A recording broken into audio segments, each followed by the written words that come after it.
mga boss, second day na, tapos nakabili na ng mga kailangan na parts yung owner nitong MIUI 125S. Pinabili ko na siya, so 3 years na daw na hindi na may maintenance tong panay change oil lang. Ito ang MIUI niya, and then ewan ko lang kung 3 years kung hindi ako nagkakamali, pero yun ang naalala ko sa chat namin. Nakabili na rin siya ng backplate. Ayan, ito yung part number. Alright, backplate, slider piece. Siyempre, matagal na, upod na rin yan na tumaalog na rin. Slider piece, 3 pieces. Ito yung part number.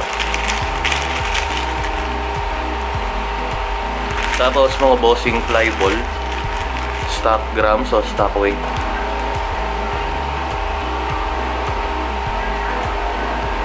So hindi ko pa alam kung anong weight nito. Comment down below na lang mga bossing, kasi puro Mio Sport yung ginagawa natin, alam niyo naman yan. Pero i-research ko na lang kapag pagkatapos ng video na to. Ngayon yung stock na weight ng, ito yung tsura ng stock na fly ball natin. So 6 pieces ang kailangan kapag magpapalit kayo. And then ito yung niya, yung belt para sa CVT. Ito yung part number.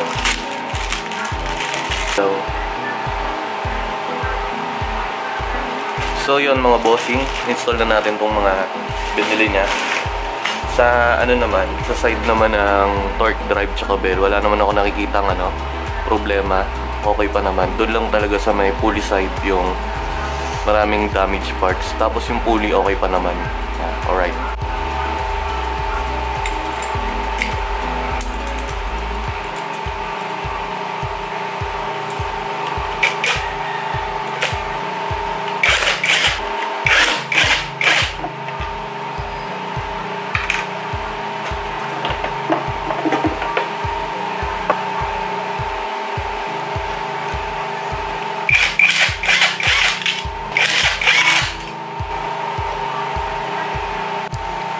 So ayun yung itsura ng niya, CVT niya. Malinis na. Alright.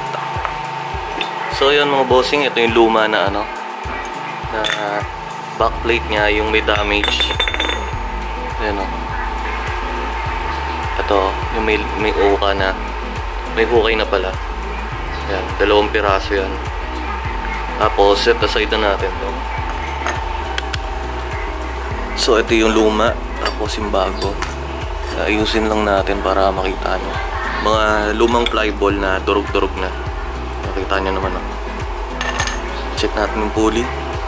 Yan, okay naman. Drive face. Alright, okay din. Tapos yung nyo, medyo may tama na tong yung mga face ng na pulley set natin. May malalim na sa plato niya. Hinahin natin to yung bagong backplate. Alright. 3 slider. Yan. So kapag ako nagpapalit ng mga CVT parts, kasama na to lagi yung slider piece, kasi mabilis maupod din yan Dapat kasi medyo siya, medyo masikip pag nilagay hindi agad natutulak.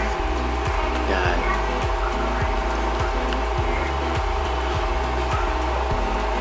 Three pieces.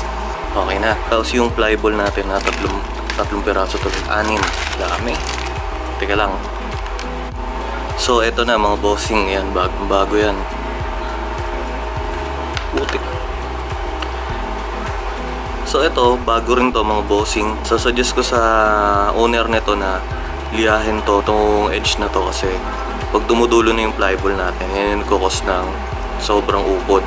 Matalas kasi, mabilis kumain. Pero sa ngayon mga bossing, install muna natin kasi tatanungin ko muna yung owner. Walang rotation kasi pare-parehas ng grams. So hindi naman siya katulad ng may titignan kang kung may dito yung lapad na ring versus dito. Tapos paglagay mo ng backplate na may slider na 3 piraso, dapat masikip din. Yan, sikip. So itutulak mo rin yan.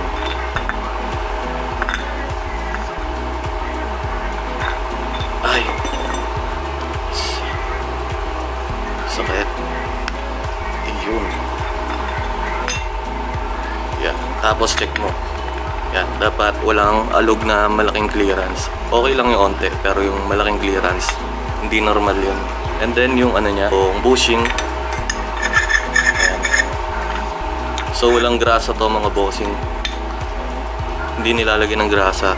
Kasi sa tagal-tagal ko na nagbabaklas ng CVT. Stock lang ng Mio Sporty kasi may oil seal dito. Eto wala. Right, lagay na natin. May washer sa likod. Ayan o. Washer. So mukhang wala namang rotation kasi hindi naman siya conical washer.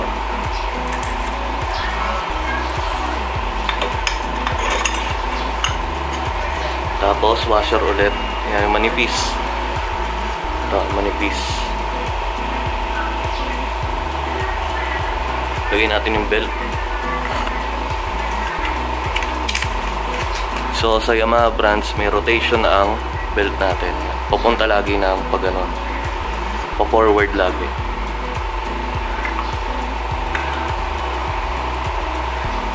Two PH.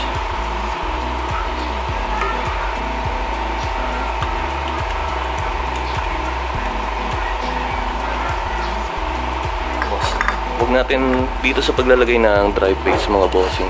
Huwag natin basta-basta ilalagay lang kasi pwedeng naka-disalign na itong drive base natin dahil sa sa belt. Gagawin nyo, press nyo yung belt. Yeah. Maganda kung nakadulo pa to. Hawakan nyo ganyan para pumasok lalo. Ayun, nakita nyo pumasok. Tapos tulak nyo lang para hindi kayo masiraan ng spline. Tulak nyo habang nakabitaw. Tapos itong pinion gear. Pinion gear, washer. Ayan mga bossing.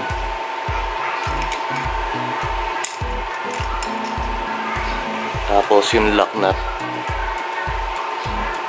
So sa paglalagay ko ng lock nut mga bossing, tinitignan ko yung ito, yung walang gasgas na part. Tapos yung may gasgas. Ayan. Ito may gasgas to. So doon siya naka-base sa may drive base. Dito. Ayan. Tignan nyo kung may gasgas. Doon nyo ihaharap.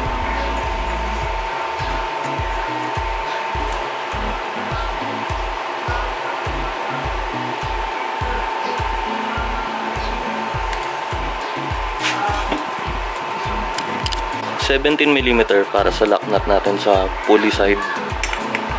Tapos mga bossing, pag gagamit ng impact wrench, ayan, ano lang, kumbaga alalay lang.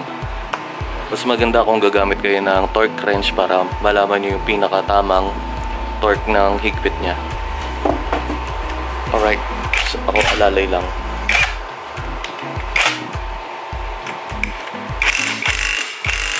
Alright na mga bossing, okay na yun. Tapos assemble na natin yung CVT nya. And then kung may magtatanong, 24 yung size nitong nut na to sa may bell side naman. Ay, nakakalimutan ko, testing muna natin.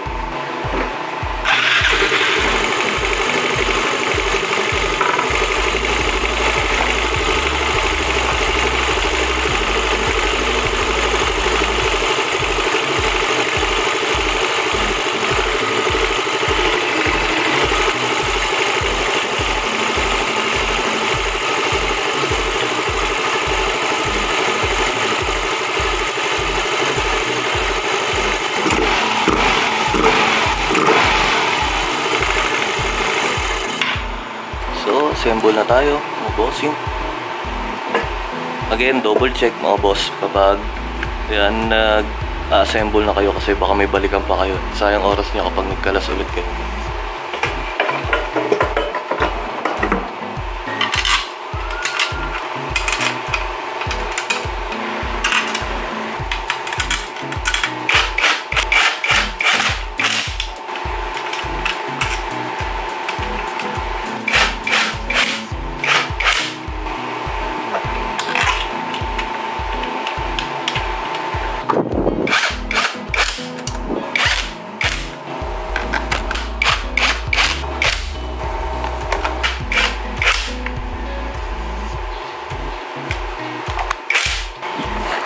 Double check kung may naiwan na tornilyo, yan mga bossing. Ganun lagi ang dapat gawin. Tapos yung may maluwag katulad nito, yan. Malimit din naman ako makalimot ng mga ibang tornilyo, pero yan, di maiwasan, tao tayo.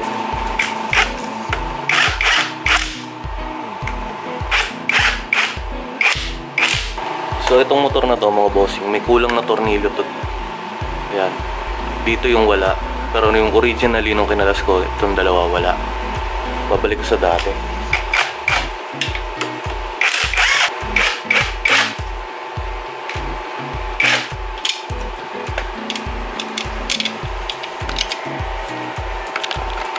Ay, sorry, di na nakita. Nalaglag yung camera. So, may lang ako magigpet mga bossing dahil impact to. Yan. At masisira yung thread sa loob ng engine natin. Pero check ko muna. Yan. Grabe. Dapat pinapalitan ko na rin pala to. Next time. Tapos, lagay ko muna ng hand tight yung mga Phillips screw.